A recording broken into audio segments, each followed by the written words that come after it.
उसके लिए क्या करें? नहीं, उसके लिए टाइम बाउंड सिस्टम हो सकता है कि कानून में एक अमेंडमेंट हो कि ये 3 महीने के अंदर ट्रायल कंप्लीट होगा। अगले 2 महीने के अंदर अगर कोई अपील जाती है, अपील डिसाइड होगी हाई कोर्ट में, सुप्रीम कोर्ट जाता है तो वहाँ भी 1 महीने के अंदर अपील डिसाइड होगी। जब तक ये टाइम बाउंड नहीं होगा तब तक इसका पॉसिबल कमी है। हाँ, ये कमी है। हाँ, यही मैं बोलना चाह रहा था कि कमी है। और फास्ट ट्रैक आने में लोगों को बूढ़े हो जाते हैं, फांसी होती है नहीं होती है, मलाई खाने को मिलती है। तो हम ये चाहेंगे कि इस जो ये वीडियो देखें या जो भी है, इस बात को आगे बढ़ाएं और फास्ट ट्रैक का जो रूल है, रेगुलेशन, उसको थोड़ा सिंपल किया जाए ताकि लोगों को इंसाफ मिले और जल्दी से जल्द कोर्ट में जो केस हैं वो कम होती भी हो जाता हूँ। कई बार मेरे सवाल जब होते हैं, क्योंकि अगर कोई मान लीजिए गली मोहल्ले से कोई अपराध करके आता है, किसी लड़की को छेड़ के आता है, आप में से ही कोई वकील आता है, उसको 3 दिन या 4 दिन या 15 दिन के अंदर बाहर कर देता है और खुली छूट देता है, दोबारा से लड़की छेड़ो और अंदर आ जाओ। तो उन लोगों के लिए आप क्या कहेंगे? क्योंकि हम इंसाफ की तो बात कर रहे हैं और महिला की बात कर रहे हैं, लेकिन वहाँ पे जो हमारी कमियाँ आती हैं, हम में से कोई जाता है और उसको छुड़ा के ले आता है, तो उसके लिए आप क्या कहेंगे? नमस्कार, हिंदुस्तान प्रथम झलक में आप सभी का स्वागत है। आज हम आए हैं सुप्रीम कोर्ट में। यहाँ पर कुछ वकीलों की पैनल है जो कि कहना चाहते हैं महिलाओं के बारे में। आज महिला दिवस है, उसके बारे में हमारे साथ हैं अमित राघव जी। क्या कहना चाहेंगे? और ये जो इतनी महिलाओं की जो एडवोकेट्स की भीड़ है वो किस लिए है, थोड़ा सा इसके बारे में। आज हमारे सुप्रीम कोर्ट की बीजेपी लीगल सेल की यूनिट यहाँ पर महिला दिवस से एक प्रोग्राम मना रहे हैं, जिसमें श्रीमान आदेश गुप्ता जी अभी रहने वाले हैं, अलका गुजर जी जो राष्ट्रीय उपाध्यक्ष हैं अपनी बीजेपी की, वो रहेंगी, और श्रीमान के त्यागी जी जो बीजेपी लीगल सेल के दिल्ली प्रदेश के कन्वीनर हैं, वो यहाँ पर हैं।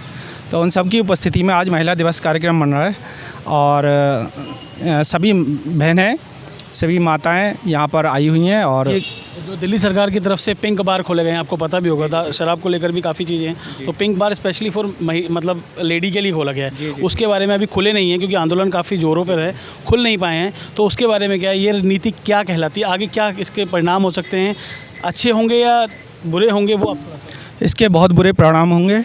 हम इसका जरूर विरोध कर रहे हैं। हम सड़कों पे भी बैठे हैं और आंदोलन करेंगे, ईंट से ईंट बजा देंगे, लेकिन उसको नहीं खुलने देंगे हम किसी भी कीमत पर।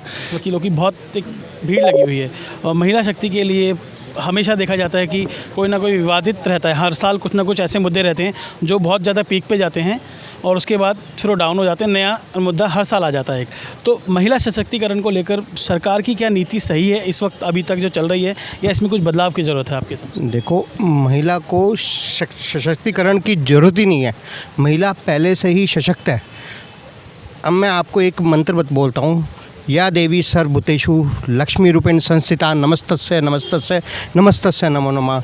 या देवी सर्वभूतेषु शक्ति रूपेण संस्थिता नमस्तस्यै नमस्तस्यै नमस्तस्यै नमो नमः।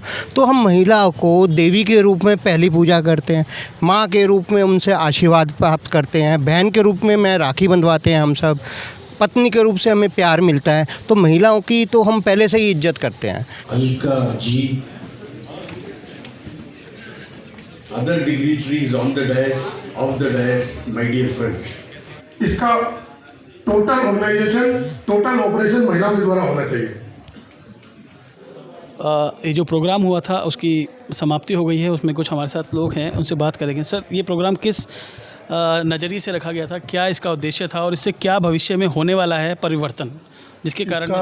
इसका मेन उद्देश्य था, क्योंकि आज अंतर्राष्ट्रीय महिला दिवस है, तो अंतर्राष्ट्रीय महिला दिवस कब से मनाया जा रहा है, लेकिन एडवोकेट होने के नाते और बीजेपी लीगल सेल कन्वीनर होने के नाते हमने डिसाइड किया कि सुप्रीम कोर्ट के इस प्रांगण में BJP legal cell women's day celebrate करे।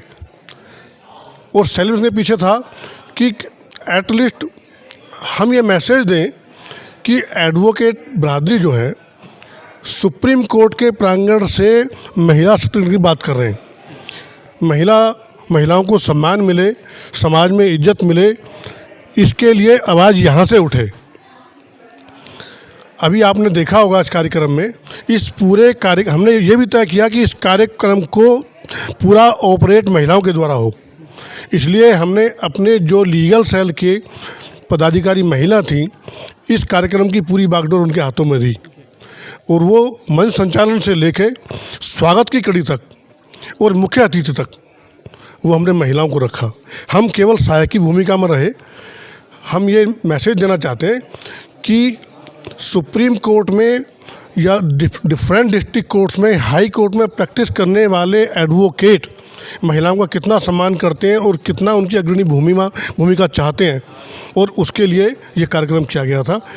और आगे भी हम, क्योंकि हमने जितने भी हमारी लीगल सेल की यूनिट है, हर एक यूनिट में हमने महिलाओं को भागीदारी दी। हर यूनिट में हमारी, चाहे किसी भी कोर्ट की हो, हर यूनिट में महिला पदाधिकारी हैं। और स्टेट में भी मेरे साथ खड़ी है प्रियंका जी, को कन्वीनर है मेरे साथ में।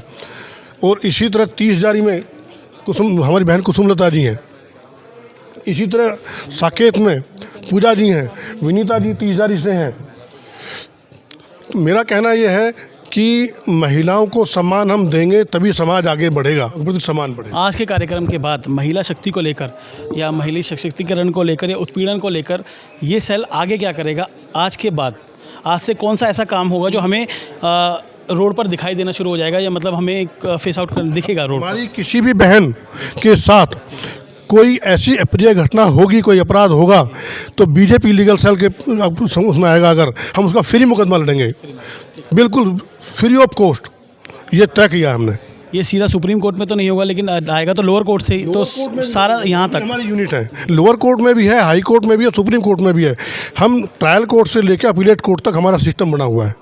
हम हर जगह लोगों को मदद देने के लिए हमारे पास सिस्टम है। अच्छा, एक चीज़ और थी सर, पोक्सो को लेकर आपका क्या कहना है? पोक्सो के लिए थोड़ी सी लोगों के मन में रहता है कि पोक्सो को, जैसे अभी हम देखते हैं नीचे से लेकर ऊपर तक वो केस आते आते केस ही ख़त्म हो जाता है। आज की डेट में भी ऐसा होता है, तो पोक्सो पे क्या मतलब जो हमें कमियां दिख रही हैं उसको कैसे सुधारा जाए? क्या उसके ऐसा ना, जब हम किसी केस की बात करते हैं ना, उसमें कई एंगल होते हैं।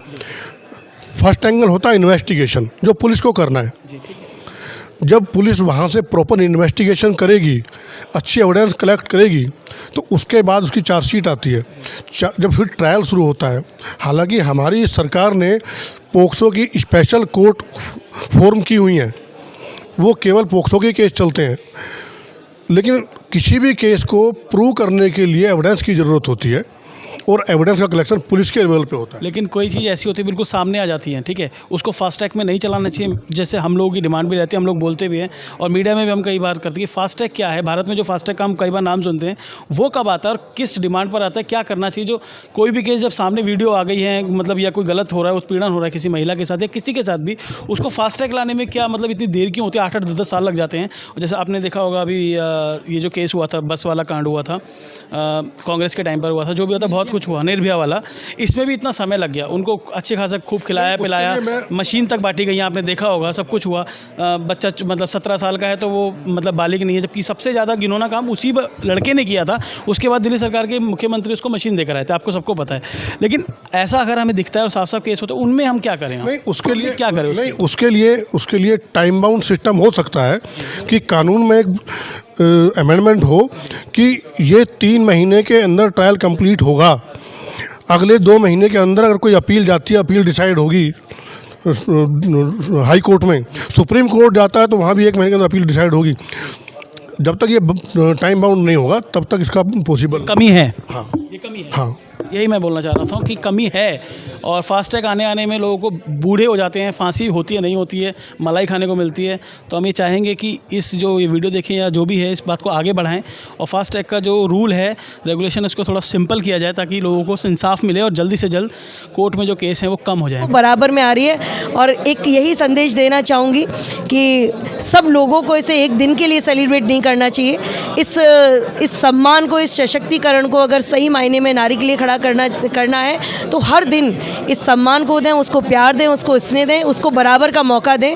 तो ये समाज जो राम राज की हमारी कल्पना है, जहाँ नारी बराबर में जिस सम्मान से संस्कृत में पूजी जाती रहे, वो दिन अवश्य आ जाएगा। एक चीज़ मुझे पूछनी थी कि आपने बीजेपी का एक टैग लगा रखा है, तो इसलिए मैं पूछना चाहूँगा आपसे, ये मेरे लिए गौरव का, ये मेरा कमल का फूल है, मेरा चिन्ह है। मैं इस पार्टी की सदस्य हूँ, सिपाही हूँ। मैं बहुत सारे कार्यक्रम करती चली आ रही थी, तो वो डला है और वो डला रहता है। इसलिए मैं आपसे पूछना चाहता हूँ, जो प्रेजेंट में दिल्ली सरकार है, इसमें जो पिंक बार खोले जा रहे हैं, उसके बारे में आपका क्या कहना है? आपने बहुत अच्छा क्वेश्चन किया है कि महिलाओं के लिए भी शायद वो पिंक कलर, एक टेंशन कलर, खूबसूरती जिस महिलाओं के लिए, जिस नारी समाज के लिए दी जाती है, हमारी इतनी यंग वकील है, शर्म आनी चाहिए। मैं केजरीवाल हो, कोई भी मुख्यमंत्री हो, कोई भी इस देश का शासक, कोई भी इस पूरे विश्व में, कि कोई नारी को पिंक कलर की कोई ड्रेस गिफ्ट करता है। योगी जी पिंक कलर का टॉयलेट बना रहे हैं नारी के आत्म सम्मान के लिए, योगी जी पिंक बटालियन बना रहे हैं, पिंक थाने खोल रहे हैं। और केजरीवाल जी, आपकी नैतिकता को, आपके दिमाग के घटियापन को, दिवालियापन को मैं क्या कहूँ कि आप पिंक शराब के ठेके खोल रहे हैं। जो नारी सबसे ज़्यादा नफरत करती है,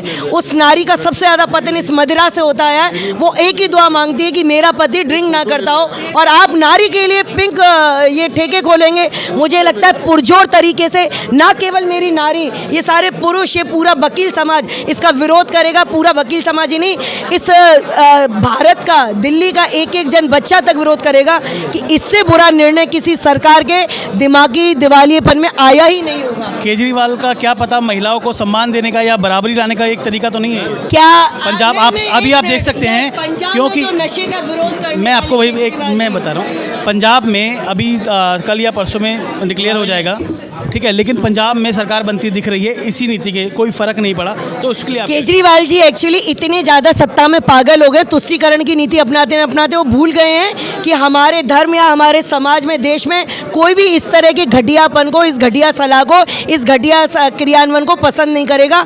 आप चाहें तो आप लोकतंत्र का चौथा स्तंभ है, आप पता करिए कि कब कब महिलाओं के लिए मदरा परोस कर आप उनको बराबरी में लाएंगे। अरे सम्मान दीजिए, आप उनको नौकरी में बराबरी दीजिए, आप उनको जब उनके साथ प्रताड़ित हों, जब उनके संग दुष्कर्म हो, वहाँ न्याय दिलाने में आप उनको बराबरी ला कर दीजिए। ये बराबरी का कौन सा तरीका है कि आप मदरा पिलाएंगे औरतों को या समाज को? हम पुरुषों को मदरा पिलाने का विरोध करते हैं। जब आपकी बारी आई ऊपर स्टेज पर, तो आपने पूरे हॉल को ही मतलब एक ये लगा लीजिए कपिल शर्मा बन गए आप एक तरह से, और पूरा माहौल बना दिया आपने आकर, हमने भी देखा था वहाँ से। तो महिला सशक्तिकरण को आप कैसे देखते हैं, और जो थोड़ी सी वो कमियाँ हैं हमारे जो जुडिशल में थोड़ी कमियाँ हैं, उसको कैसे दूर किया जाए और क्या किया जाए? देखिए, आपने जहाँ तक माहौल का सवाल है, जब आदमी स्वच्छ मन से और एक ताकत के साथ, यदि ईमानदारी के साथ किसी के लिए कोई बात कहेगा तो उसमें यही आनंद आएगा। महिला को हम महिला कहकर और महिला शक्तिकरण के लिए हमें ज़रूरत क्यों पड़ी, ये सबसे बड़ा सवाल है। मैंने आज ज़्यादा लंबा समय इसलिए नहीं लिया क्योंकि समय बहुत कम था। हमें महिला शक्तिकरण की ज़रूरत क्यों पड़ी? इसलिए ज़रूरत पड़ी कि हम स्वयं ने ही एक तरफ महिला को माता माना, बहन माना, पत्नी माना, दूसरी तरफ जहाँ नेगलेक्ट की बात आई, ये सब काम अपने लिए तो, दूसरे के लिए तो अच्छा लगता है लेकिन अपने लिए अच्छा नहीं लगता। आज जब महिलाएं जाग गई, चाहे वो बहन के रूप में, चाहे वो एक वकील के रूप में, चाहे एक जज, तब सभी लोगों को इस शक्तिकरण की ज़रूरत पड़ी, जबकि कोई ज़रूरत नहीं थी। ऊपर से दो आदमी आए, एक महिला आई, एक पुरुष आए, तो समान अधिकार था, समान सोच थी। लेकिन जब समाज में सोच बदल गई कि लड़का रात को 11 बजे आता है तो कोई नहीं पूछता, यदि लड़की 10 बजे के बाद आती है तो भाई लड़की थी आपकी। ये जो भेदभाव और ये जो एक कुप्रचार है, जो एक कुरीति है इंसान के मन में, ये बात हमारी और महिलाओं ने जो हमारे बीजेपी से आई थी उन्होंने कहा, बहुत अच्छी बात है कि जिस तरीके से हम अपनी लड़की को समझाते हैं उससे 10 गुना ज़्यादा हम यदि अपने लड़कों को समझाएं। और ये उदाहरण केवल आपको वकीलों में मिलेगा। हमारे जितने भी महिला साथी हैं, हम जब सर मैं आपको बताता हूँ, मैं थोड़ा सा एंटी भी हो जाता हूँ कई बार मेरे सवाल जब होते हैं, क्योंकि अगर कोई मान लीजिए गली मोहल्ले से कोई अपराध करके आता है, किसी लड़की को छेड़ के आता है, आप में से ही कोई वकील आता है, उसको 3 दिन या 4 दिन या 15 दिन के अंदर बाहर कर देता है और खुली छूट देता है, दोबारा से लड़की छेड़ो और अंदर आ जाओ। तो उन लोगों के लिए आप क्या कहेंगे? क्योंकि हम इंसाफ की तो बात कर रहे हैं और महिला की बात कर रहे हैं, लेकिन वहाँ पर जो हमारी कमियाँ आती हैं, हम में से कोई जाता है और उसको छुड़ा के ले आता है, तो उसके लिए आप क्या कहेंगे? देखिए, मेरा बिल्कुल आपका कहना, आपको शायद पता हो, जब ये एक्ट आया था जिसमें 354 बहुत सेक्शंस लगे थे महिलाओं की सशक्तिकरण के लिए, कह लो कानून में बदलाव का आया था। समाज को आप पूरे को नहीं बदल सकते। जहाँ तक वकालत का सवाल है, एक इक्विटी ऑफ जस्टिस है, चाहे आदमी, ये हम फाइनल स्टेज 1 मिनट में ये तय कोई नहीं कर सकता कि ये सही है या ये गलत है। कितने केसेस हैं जिसमें महिलाएं जो हमारी साथी हैं वो उनकी एडवोकेट हैं, मुलजिमों की एडवोकेट है, लेकिन वो ये नहीं कहते कि इसको आप बरी कर दीजिए। वो ये कहते हैं कि ये वकील के हाथ में कुछ नहीं होता। ये मैं आपको थोड़ा सा, आप मीडिया में काम करते हैं, आपको क्लियर करना चाहता हूँ। वकील केवल क्लाइंट की बात को कहता है। लोग जनरल कहते हैं वकील झूठ बोलते हैं, मैं कहता हूँ वकील ये कैसी कौम है जो झूठ नहीं बोलती। बोली कैसे? कि उसके फैक्ट को ले जाकर अदालत में रखती है। अदालत ये देखता है कि उसका जो इन्वेस्टिगेशन, पुलिस ने जो कार्रवाई की है, फिर अदालत देखता है कहाँ सही है कहाँ गलत है। हम केवल जो हमने काला कोट पहना है, जो एडवोकेट एक्ट के अंदर हम बाउंड हैं, उसकी हम पूर्ति करते हैं। हम यदि इंसानियत के साथ जोड़ेंगे तो हम बिल्कुल कहते हैं ये आदमी बहुत गलत है, लेकिन यदि हम कानून के पहलू से देखेंगे तो इक्विटी ऑफ जस्टिस में, चाहे वो लड़की को छेड़ के आया है, चाहे 376 का मुलजिम है, चाहे 304B का मुलजिम है, उसके लिए अदालत में तो लड़ाई का जो जजमेंट है वो वकील नहीं देता। जजमेंट जो है वो जज देगा। वकील ने अपनी बात कही, यदि हम समाज ये कह देते हम उसका केस ही नहीं करते तो कल को वो हमारा भाई भी हो सकता है। उस महिला का ये नहीं है कि महिला के खिलाफ है, किसी महिला का वो बेटा भी है, किसी महिला का वो पति भी है। यदि उसके खिलाफ झूठा दर्ज मुकदमा होता है तो उसकी सच्चाई तो अदालत ही देगी।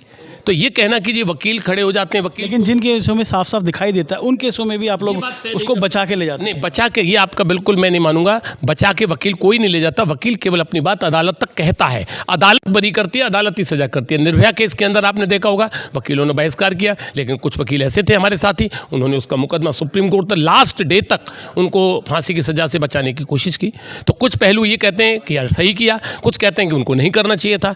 तो दोस्त, मेरा ये कहना है कि वकील और इंसान दोनों अलग अलग चीज़ है। हम समाज के प्राणी पहले हैं, वकील बाद में हैं। लेकिन जब हम कचहरी के अंदर बैंड लगाते हैं तो वकील हम पहले हैं, समाज के प्राणी दूसरे हैं। अब मैं इसी बात को यदि मीडिया के साथियों से भी पूछना चाहूँगा, शाम को जो डेली डिबेट्स करते हैं, डेली देश के प्रचार जैसे ही महिलाओं को लेकर दोनों तरह की डिबेट कराते हैं आप लोग, पक्ष में भी कराते हैं विपक्ष में, ये जानते हुए कि ये गलत है फिर भी डिबेट्स कराते हैं, क्योंकि आप अपनी ड्यूटी पूरी करते हैं। संविधान 3 स्तंभ बनाए, उनमें चौथा स्तंभ मीडिया का जुड़ा। तो हमारी आपकी जिम्मेदारी केवल ये, आप सच्चाई दिखाते हैं, उसके बाद कोई समझे ना समझे। आपके यहाँ डेली डिबेट आज तक से लेके ABP से लेके इंडिया टी सब कराते हैं, आप भी कराते हैं। तो वकील अपनी ड्यूटी पूरी करता है, वकील किसी को न्याय नहीं देता, ना निर्णय नहीं देता, निर्णय जज ही देता है। चलिए, बहुत बहुत धन्यवाद। आपको लगता है जो सर ने कहा? जी, मैं 100% हमारे सीनियर मेंबर हैं और इनका बहुत एक्सपीरियंस है, बहुत रिगार्ड है हम लोगों के बीच में। सिर्फ इसलिए नहीं, सिर्फ इसलिए नहीं, क्योंकि हम लोगों को इसी फर्टर्निटी में हम लोगों को सर से सीखने को मिलता है।